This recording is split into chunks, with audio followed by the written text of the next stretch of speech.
할렐루야. 오늘 우리 교회는 통증 때문에 고생하는 환자들을 위해서 통증 치료를 지금 하고 있는 가운데 있습니다. 예수님께서 이 땅에 계실 때 회개하라 천국이 가까웠느니라 이렇게 영적인 부분을 강조하셨지만은 더불어 육신의 질병 때문에 고생하는 백성들을 불쌍히 여겨서 가는 곳마다 질병을 치료해 주셨습니다. 예수님이 하나님의 나라를 전하셨죠. 회개하라 천국이 가까웠느니라. 하나님의 나라에 들어가는 사람은 이런 사람이다 하면서 하늘나라를 천국 비유라고 해서요, 특별히 이 천국에 대한 이야기, 하늘나라에 대한 이야기를 많이 들려주셨습니다. 그러나 하나님의 나라가 우리 손에 안 잡히잖아요. 하나님의 나라가 우리 눈에 안 보이잖아요. 그 사람들이 하나님의 나라, 천국에 대해서 얘기해도 진짜 손에 잡히는 게 없고 눈에 보이는 게 없기 때문에 믿으려고 하지 않는 것이에요. 그래서 예수님께서 다른 방법을 사용하셨는데 바로 귀신을 쫓아내고 기적을 행하며 이 질병을 고쳐주셨습니다. 바로 그때 하나님의 나라에 대해서 그렇게 강조할 때는 반응이 밋밋하더니 귀신이 쫓겨나가는 현장을 보고 질병이 고침받는 현장을 보고는 예수 믿는 사람들이 점점점 늘어나고 예수님의 그 명성이 이제 널리 알려지게 되었습니다. 사실 예수님의 궁극적인 목적은 하나님의 나라 천국을 소개하기 위해서 오셨지만 영안이 가려진 백성들에게 접근하기 위해서는 눈에 보이는 질병 치유나 귀신을 쫓아내는 이 귀신 쫓아내는 걸 보통 축사라고 그렇게 말합니다. 엑소시즘이라고 그래서요. 축사라고 합니다. 이런 걸 통하여서 백성들에게 가까이 다가가셨습니다. 당시에는 의료 장비나 기술이 낙후되어서 지금은 간단하게 치료가 가능한 이런 질병도 그 간단한 질병 때문에 목숨을 잃는 경우가 참 많이 있었어요. 그 대표적인 예가 유아 사망입니다. 출산한 지 얼마 안 돼서 우리나라도 아마 여기 이제 우리 권사님들 70, 80 넘으신 권사님들은 어릴 적에 아이들이요 출산하면 이름을 짓지를 않고 호적에 올리지를 않았어요. 저희 아버님 위에도 두 분이 그렇게 돌아가셨다고. 예전에야 뭐 그때는 뭐 일제 강점기 때문에 뭐 못 먹고 살 때고 전염병도 돌고 해서 두 명이나 먼저 보내고 나니까 이름을 한동안 안 짓는다는 거예요. 왜 안 짓냐 그랬더니 또 죽을지 모르니까 이름을 안 짓는다는 거예요. 뭐 이런 이야기들이 많았습니다. 지금은 이해를 못합니다만은 의료 장비가 열악했고 여러 가지 병원이나 약이 없었기 때문에 유아들이 많이 제일 목숨을 잃었습니다.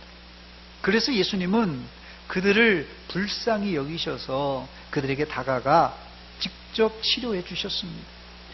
과거에 말이에요, 이 예수님 이후에 영지주의라는 이단이 한참 교회를 시끄럽게 한 적이 있습니다. 이 영지주의 이단은 그들은 이 영혼과 육신을 이제 나누어 가지고 영적인 것은 거룩하고 깨끗하지만 육신은 더럽다, 이렇게 이분법적인 이런 그 사상을 가지고 있었어요. 그래서 이 이분법적인 생각 때문에 영혼은 선하고 육신은 악하기 때문에 어차피 육신은 악하기 때문에 썩어질 것이기 때문에 이 육신을 굉장히 경히 여겼습니다. 그러나 건전한 그리스도인이라면 육신도 소중히 여겨야만 합니다. 육신이 소중한 이유는 그 이유는 살아있는 동안 우리의 육신과 영혼은 분리가 일어나지 않기 때문에 그래요.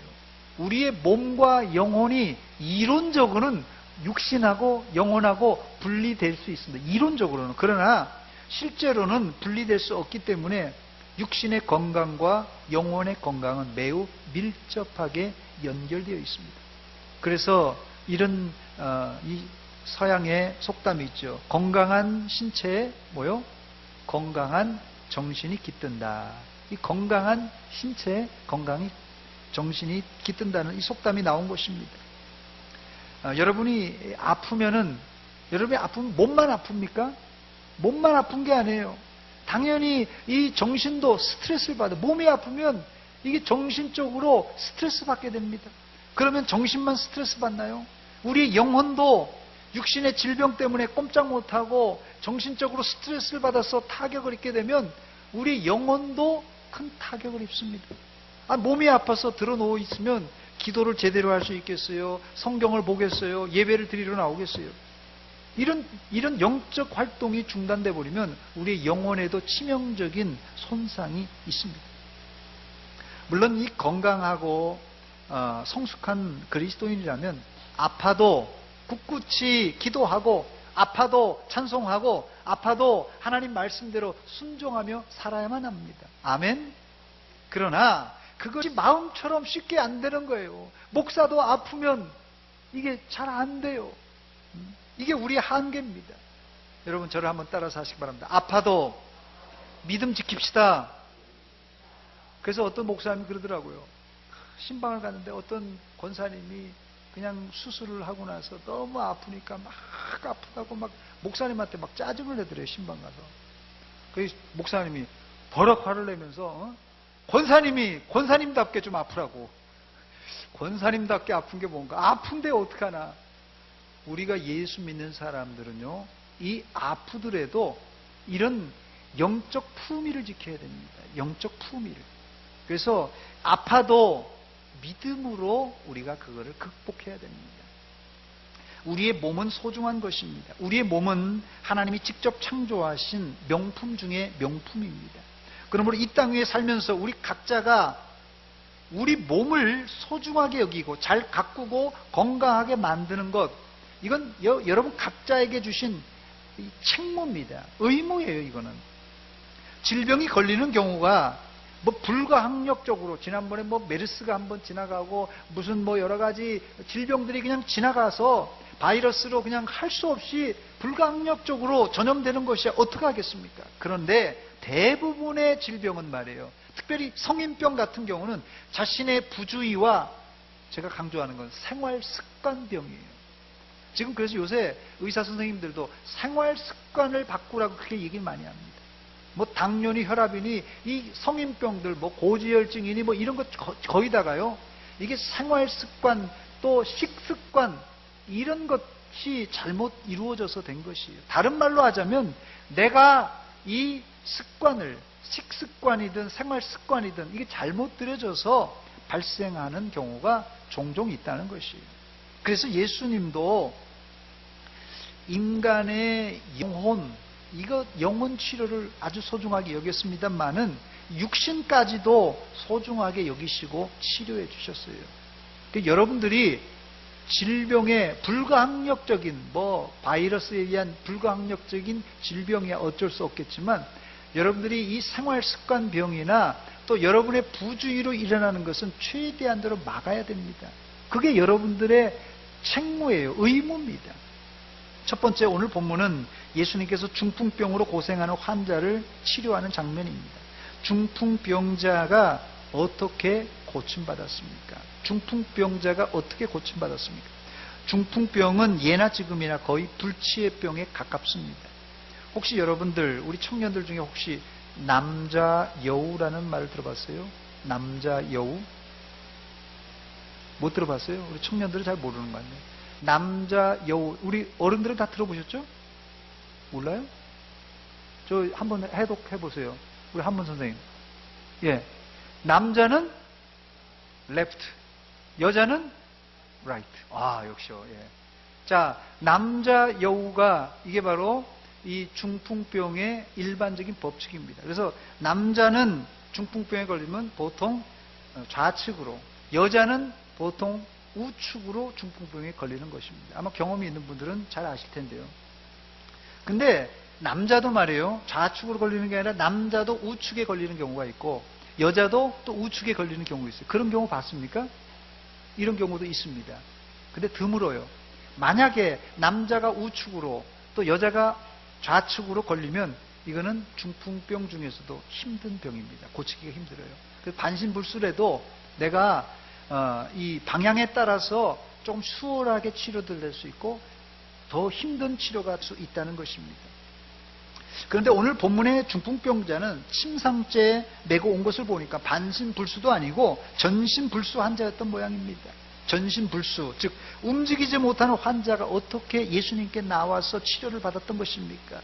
거기에는 중풍병 환자를 외면하지 않고 도와주는 4명의 사람이 있었기 때문에 그렇습니다. 본문 3절입니다. 우리 한번 같이 읽어보겠습니다. 시작. 사람들이 한 중풍병자를 4사람이 메워가지고 예수께로 올세. 4사람이 누군지는 모르지만 분명한 사실은 중풍병 환자를 끔찍이도 사랑하는 사람이 이 친구를, 이 사람을 고쳐야 되겠다. 가족이 됐든 친구가 됐든 이 중풍병자를 고쳐야 되겠다는 사랑의 마음으로 예수님께 데려왔습니다. 문제는 이들이 예수님이 계신 곳까지 중풍병자를 데려갈 수, 이 집 앞까지는 데려왔지만은 그 앞에 큰 장애물이 있었습니다. 그 집에 수많은 사람들이 몰려 있어서 인산이례를 이루고 있어서 침상을 메고는, 침상을 들고는 그 집에 들어갈 수가 없었어요. 예수님을 만나기 위해서 4명의 사람들이 거의 95%는 왔는데 마지막에 사람들로 가로막혀 있어서 예수님을 만나지 못할 형편입니다. 여러분 같으면 어떻게 하시겠습니까? 어려울 것 같아서 사지선다형 문제를 드렸습니다. 우리 청년들이 한번 맞춰보시기 바랍니다. 1번, 할 도리를 다했으니 돌아간다. 2번, 사람들과 싸워서라도 뚫고 들어간다. 3번, 낙심해서 그 자리에서 주저앉는다. 4번, 지붕을 뚫고라도 상을 달아 내린다. 1, 2, 3, 4번 중에 몇 번이요? 정답? 4번. 예. 성경을 잘 하시네요. 4번입니다. 이 4사람은 예수님을 향한, 즉 확신이 있었어요. 예수님을 향한 확신. 예수님께 데려가기만 하면 이 중풍병 환자가 치료받을 수 있다는 확신, 그 믿음이 있었어요. 동시에 중풍병자를 향한 사랑의 마음이 있었습니다. 이 병 치료하려면 이 2가지가 있어야 돼요. 그래서 하나님께 가기만 하면 내가 낫겠다 하고 하는 믿음이 있어야 되고, 또 이 병을 사랑하는, 이 내 육신을 사랑하는, 내 친구를 사랑하는 그 사랑의 마음이 이제 치유할 수 있습니다. 이런 확신이 있었던 4사람은 중풍병 환자를 예수님께 데려가기 위해서 지붕에 올라가 지붕을 뜯어내고 예수님께 중풍병 환자를 이 침상채에 달아내립니다. 이때 예수님은 4사람의 믿음을 보시고 이렇게 말씀하셨어요. 본문 5절입니다. 같이 읽어보겠습니다. 시작. 예수께서 그들의 믿음을 보시고 중풍병자에게 이르시되 작은 자야 내 죄 사함을 받았느니라 하시니 아멘. 주님은 다른 거 보지 않습니다. 우리의 믿음을 보십니다. 여러분, 중풍병 환자 봤습니까? 이게 손이 이게 펴지지 않는 사람이 있더라고요. 물리치료를 해도 이게 안 펴지는 사람이 꼬락을 꼬부라져가지고, 이 외모도 말입니다. 이게 얼굴이 이게 반신이 되니까요. 이게 정확하게 눈도 이게 뭐 이 뺨도 이렇게 삐뚤어지더라고요. 이게 중풍병 환자는 몰골이 일단 안 좋습니다. 반쪽이 이게 하기 때문에 어쩌면은 이게 참 사람들 보기에도 좀 혐오스러울 수도 있어요. 그런데 사람들은 아이고 저 사람 저렇게 푹 맞았네 하는데 예수님은 그런 거 전혀 안 보고 뭘 봤다고요? 저들의 믿음을 보았습니다. 외모도 껍데기도 중요합니다. 그러나 진짜 중요한 것은 여러분 안에 있는 믿음입니다. 지금도 주님은 우리의 믿음을 보십니다. 저를 한번 따라서 하시기 바랍니다. 주님은 우리의 믿음을, 중심을 보십니다. 주님은 우리의 중심을 보셔요. 이 시간 잠시 여러분 안을 한번 들여다보시기 바랍니다. 내 안을 한번 들여다보세요. 여러분 안에 믿음이 있는가 없는가? 있어요 없어요? 여러분 안에? 어렵죠? 사지선다형 문제입니다. 1번 확실히 있다. 2번 없는 것 같아. 3번 모르겠다. 4번 긴가민가하다. 1, 2, 3, 4번 중에 여러분 안에 믿음이 있는가 없는가? 1, 2, 3, 4번 중에 몇 번입니까? 예, 1번이 아주 맞네요. 예, 감사합니다. 하여튼 여러분 하나님이 보시는 거 다른 거 안 봅니다. 외모 안 봐요. 학벌 안 봅니다. 우리 인간들이 다 보는 것도 안 본다니까요. 천국에 무슨 뭐 졸업장 가지고 갑니까? 무슨 뭐 쌍수했다고 가요? 아니에요. 예수님 보시는 거 정말이에요. 믿음만 봅니다. 그러면서도 우리는 또 뭐 갖고 해줘요. 두 번째 살펴볼 것은 예수님의 치료의 순서입니다. 치료의 순서가 가장 중요한데요. 오늘 다시 본문 5절을 읽습니다. 예수께서 그들의 믿음을 보시고 중풍병자에게 이르시되 작은 자야 내 죄 사함을 받았느니라. 중풍병자는 물론 이 4명의 사람들은 중풍병자의 죄를 해결하러 오는 게 아니에요. 중풍병자도 그랬고 중풍병자의 이 4사람 메고 온 사람들은 중풍병자가 죄가 어떤지 관심도 없고 그 죄를 해결하고 온 것이 아닙니다. 이들은 당장 움직이지 못하는 중풍병자를 고쳐달라고 예수님께 중풍병자를 데려온 것이에요. 그런데 예수님은 중풍병은 생각도 안 하고 죄사함을 선포하셨어요. 작은 자야 내 죄사함을 받으라 그랬어요. 아마 4명의 친구들이 생각할 때 예수님 번지수가 잘못됐어요. 죄사함이 아니라 지금 이 사람 보세요. 얼굴도 비뚤어져 있고 손, 발 다 마비되어 있는데 지금 번지수가 잘못된 것입니다. 이렇게 얘기하면서 중풍병 고쳐달라고 얘기했을 것입니다. 이때 그 자리에 있었던 서기관들도 그 얘기를 들었거든요. 이들은 상당히 불쾌하게 생각했어요. 본문 6절 7절입니다. 어떤 서기관들이 거기 앉아서 마음에 생각하기를 이 사람이 어찌 이렇게 말하는가. 뭐라고요? 신성모독이로다. 오직 하나님 한 분 외에는 누가 능히 죄를 사하겠느냐. 이스라엘에서 가장 큰 죄가 신성모독죄입니다.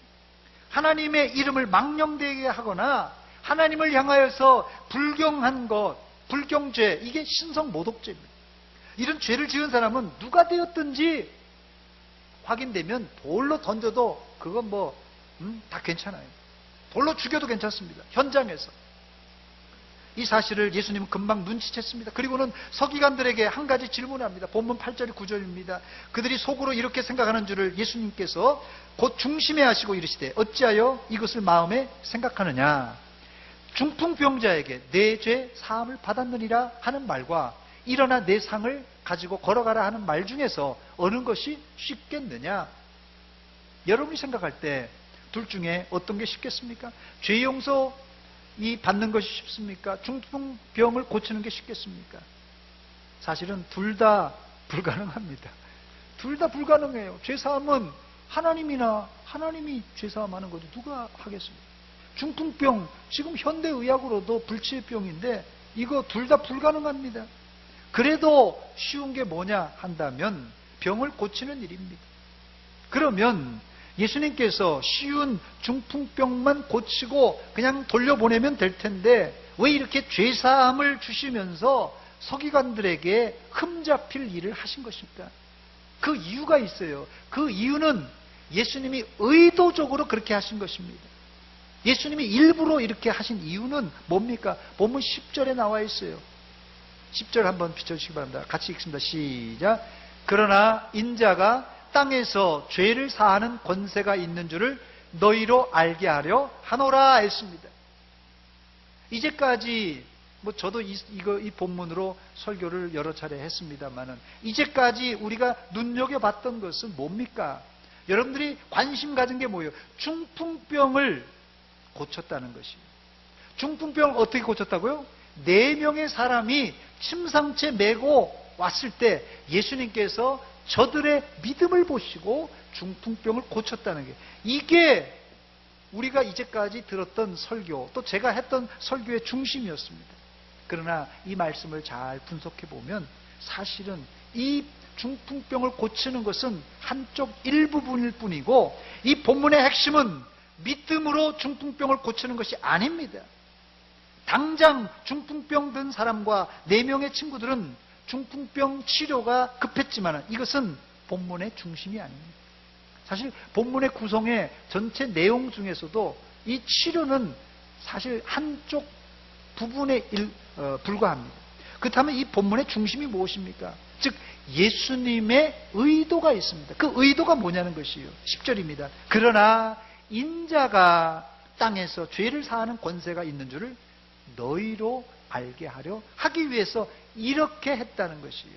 이게 바로 가장 중요한 이 본문에서의 포인트입니다. 이것을 말하려고 예수님은 중풍병자를 사용하셨고 그 네 사람의 믿음을 사용하셨던 것입니다. 그러니까 중풍병 고치는 것 중요한 일이에요. 중풍병 고치는 것 중요한 일이에요. 안 중요하다는 게 아닙니다. 그러나 이 본문에서 질병 치료보다도 예수님께서는 그 자리에 있었던 사람들과 지금 이 시대에 우리에게 주는 메시지는 예수님 스스로가 병은 당연히 고치고 그 이상, 병은 당연히 고치는 것이고요. 예수님께서는 그 이상의 것을 보여주시는데 그 이상의 것이 뭐라고요? 죄를 사하는 권세가 있는 줄을 그들에게, 우리에게 알려주시기 위해서 바로 이 모든 상황을 사용하셨다는 것입니다. 그러므로 우리는 본문에서 예수님께서 중요하게 생각하시는 것이 무엇인가 확실히 알아야 됩니다. 중풍병자와 그 친구들은 오로지 중풍병을 고치러 왔는데 예수님은 이것은 제일 마지막에 간단하게 치료해 주시고는 제일 먼저는 서기관들에게 욕을 얻어 먹으면서도 심지어는 신석모독죄라는 치명적인 죄를 뒤집어 쓰고서라도 죄사함을 선포하십니다. 내 죄사함을 받았느니라. 중풍병자의 영혼을 먼저 치료해 주셨습니다. 이 한 가지 사실만 보더라도 예수님이 중풍병자의 질병보다 영혼의 질병, 즉 죄를 얼마나 중요시 여기는지를 우리가 알 수 있는 대목입니다. 오늘날도 마찬가지입니다. 주님은 우리의 육신의 질병보다 먼저 우리 영혼의 질병, 즉 죄를 씻어주시기를 원하십니다. 저를 한번 따라서 하시기 바랍니다. 죄사함이 가장 큰 은혜입니다.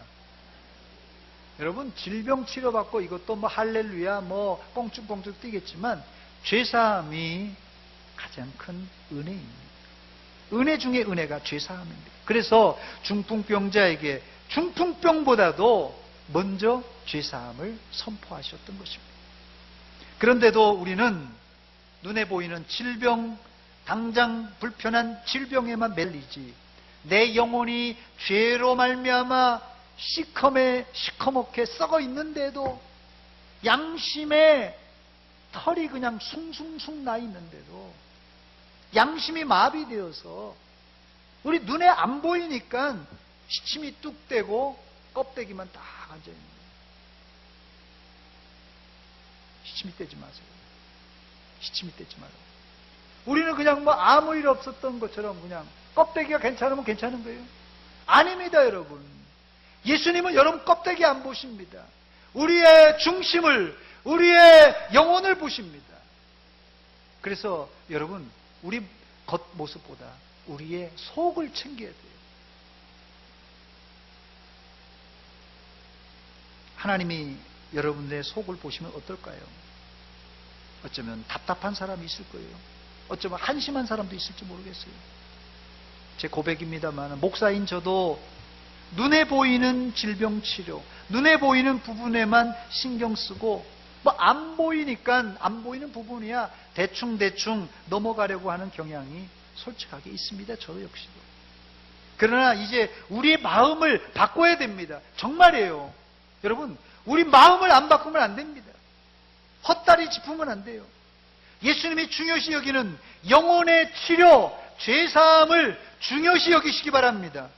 여러분의 눈에 보이는 부분보다 눈에 보이지 않는 영혼의 질병인 죄를 날마다 씻어내고 회개함으로 여러분의 영혼이 하나님 보시기에 정결한 깨끗한 자들 되시기를 주의 이름으로 축원합니다. 이 자리에 누가 내 영혼이 깨끗하다 자부할 사람이 있겠습니까? 그래서 우리는 모두 예수님이 필요하고 예수님의 십자가가 필요한 것입니다. 이 영혼의 치유, 죄사함의 은총이 여러분 각자에게 있으시기를 주의 이름으로 축원합니다. 예수의 보혈로 그대는 씻기어 있는가? 마음속에 여러 가지 죄악이 깨끗이 씻기어 있는가? 할렐루야! 마음속에 여러 가지 잡동사니 죄악이 깨끗이 씻음 받기 위해서는 내가 뭐 잘해서가 아니에요. 예수의 보혈밖에 없습니다. 오늘 그래서 설교 제목이 영육치료입니다. 영육치료. 먼저가 육령치료가 아니에요. 육령. 발음도 잘 안 되네요. 육령이 아니라 영육치료입니다. 육신도 중요합니다. 제가 뭐 안 중요하다는 게 아니에요. 그러나 더 중요한 것은 눈에 보이는 영혼의 질병, 죄를 먼저 해결하는 일입니다. 이게 진짜 믿음 있는 자의 행동입니다. 이 영혼의 문제가 해결되자 그들이 바라던 육신의 질병, 중풍병은 불치의 병임에도 불구하고 너무나도 쉽게 해결받았습니다. 너무 싱거웠어요. 본문 11절, 12절을 우리 함께 읽겠습니다. 한번 비춰주시기 바랍니다. 11절, 12절 시작. 내가 내게 이르노니 일어나 내 상을 가지고 집으로 가라 하시니 그가 일어나 곧 상을 가지고 모든 사람 앞에서 나가거늘 그들이 다 놀라 하나님께 영광을 돌리며 이르되 우리가 이런 일을 도무지 보지 못하였다 하더라. 아멘. 옛날 같으면 이 무당 푸닥거리라고 그러잖아요. 무당들이 와가지고 무슨 방울을 흔들고 막 춤을 추고 막 난리를 해서 뭘 어떻게 푸닥거리 해서라도 하려고 그러는데 예수님은 너무 싱거워요. 그냥 일어나 네가 갔던 매트 들고 가라 이렇게 얘기했어요. 예수님이 특별한 치료를 한 것이 아닙니다. 그냥 일어나 걸어라 가라고 하신 거예요. 이게 어떻게 일어났다고요? 바로 영혼의 치료가 일어날 때 그냥 줄줄이 따라서 육신의 치료가 회복된 것입니다. 말씀을 마칩니다. 우리 영혼이 중요한 만큼 우리 육신도 중요합니다. 그 이유는 우리가 하나님의 예정과 우리 부모님의 사랑으로 육신을 입고 우리가 이 땅에 태어났기 때문에 그렇습니다. 영혼과 육신이 다 중요해요. 또 육신과 영혼은 우리가 마음대로 분리시킬 수가 없습니다. 영혼과 육신의 분리는 곧 우리의 죽음을 의미합니다. 그러므로 하늘 날아갈 때까지는 하나님이 우리에게 부여해 주시고 부모님이 주신 육신을 입고 살아야만 합니다. 그래서 우리 조상들은 뭐라고 그랬어요? 신체 발부 뭐라고요? 수지 부모. 예. 신체 발부 수지 부모. 이게 무슨 말이죠? 신체와 머리카락, 피부 이 모든 게 부모님으로부터 물려받은 것이므로 이것을 갖다가 잘 소중하게 간수하는 것이 효행이라고 그래서 효도라고 말했습니다. 그러나 우리 조상들은 육신을 이렇게 소중히 여겼지만 정작 더 중요한 영혼은 몰랐습니다. 영혼은 하나님이 우리에게 직접 입김으로 불어줘 주신 하나님의 최고의 선물입니다. 여러분들은 하나님과 부모님이 우리에게 주신 육신과 영혼을 잘 보존하시기 바랍니다. 이게 바로 자식된 돌이요 성도된 돌입니다. 그런데 여기서 끝나면 안 됩니다. 예수 믿는 사람이 여기서 끝나면 안 됩니다. 오늘 본문은 중풍병자가 치료받고 집으로 돌아가는 것으로 끝납니다만은 신앙은 치료받은 이유가 더 중요합니다. 이제 중풍병자가 본격적으로 신앙생활을 할 차례입니다. 누워있었으니까 신앙생활 제대로 못했잖아요. 그러나 이제 건강했으니까 신앙생활 할 차례입니다. 만약 중풍병자가 육신만 치료받았다면 그 사람은 건강하게 살다가 수를 다 마치고 그냥 죽었을 것이에요. 그러나 이 사람은 영육간의 치료받았어요. 먼저 죄사함을 받고 그 다음에 육신의 치료받았으니까 영육이 다 골고루 치료받은 것이에요. 그래서 이 중풍병자는 영혼도 육신도 새 사람으로 거듭난 것입니다. 그렇기 때문에 이제 이 사람이 어떻게 살았을까? 여러분 한번 상상해 보시기 바랍니다. 그냥 나 살았다 이렇게 살았겠어요? 예수님께서 내 영혼을 이제 치료하시고 내 육신을 치료했습니다. 아마 방방곡곡 다니면서 간증하며 살았을 것입니다. 평생을 그렇게 살았을 것이에요. 마지막 12절을 읽고 말씀을 마칩니다. 같이 읽어보겠습니다. 시작. 그가 일어나 곧 상을 가지고 모든 사람 앞에서 나가거늘 그들이 다 놀라 하나님께 영광을 돌리며 이르되 우리가 이런 일을 도무지 보지 못하였다 하더라. 아멘. 질병 치료의 결과가 뭐라고요? 그들이 다 놀랐어요. 그 현장에 있던 사람이 다 놀라서 어떻게 해요? 하나님께 영광을 돌렸습니다. 여러분들도 이런 기적의 주인공, 그냥 우리가 육신 치료한 게 아니라 사실 우리의 죄 용서함 받은 게 기적입니다. 사실 중풍병보다 더 큰 기적이에요. 우리의 예수님의 십자가로 우리의 죄가 씻음받은 이 기적, 여러분의 육신을 치료하신 하나님의 기적, 이 기적의 주인공들이 되시기를 주의 이름으로 축원합니다. 축원합니다. 기도합니다. 하나님 아버지, 은혜와 사랑 감사드립니다. 이 오후 시간에도 말씀으로 우리에게 도전 주신 것 감사합니다. 우리가 눈에 보이는 것만 해결하려고 동분서주했지만 정작 우리 안에 마음이 썩어가고 영혼이 썩어 있는데도 알지 못했습니다. 이제 하나님, 외모보다 우리의 중심을 이제 깨끗하게 정결하게 죄 용서받아서 하나님 앞에, 사람 앞에 살게 하여 주시옵소서. 그래서 우리 온 대전 서문교회 성도들은 영육이 강건한 성도들 되게 하여 주시옵소서. 예수님의 이름으로 기도하옵나이다. 아멘. 찬송가